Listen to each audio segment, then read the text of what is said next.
হিন্দু শাস্ত্র অনুসারে মাঘ মাসের শুক্লা পক্ষের পঞ্চমী তিথিতে বিদ্যা ও জ্ঞানের দেবী দেবী সরস্বতীর আরাধনা করা হয়। এই তিথিকে শ্রীপঞ্চমী বা বসন্ত পঞ্চমীও বলা হয়। এই দিন আমার বাড়িতেও আমি খুব ছোট্ট করে মা সরস্বতীর আরাধনার আয়োজন করেছিলাম। এদিন সকালে উঠেই খুব তোড়জোড় করে মায়ের আসন পেতে সেখানে মাকে বসানো হয়েছিল, একটু সাজানো হয়েছিল, আর যা যা আয়োজন থাকে পূজার সেগুলো সব করে নিয়েছিলাম।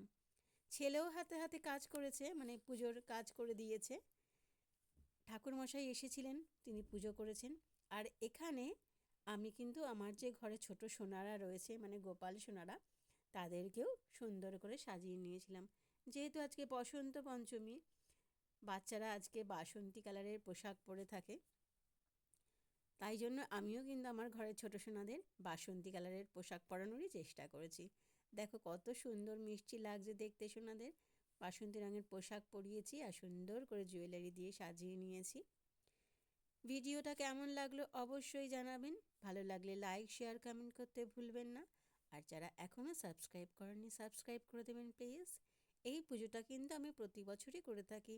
যেহেতু আমার ছেলে এখনও স্টুডেন্ট, তাই জন্য প্রত্যেক বছরই আয়োজন হয়।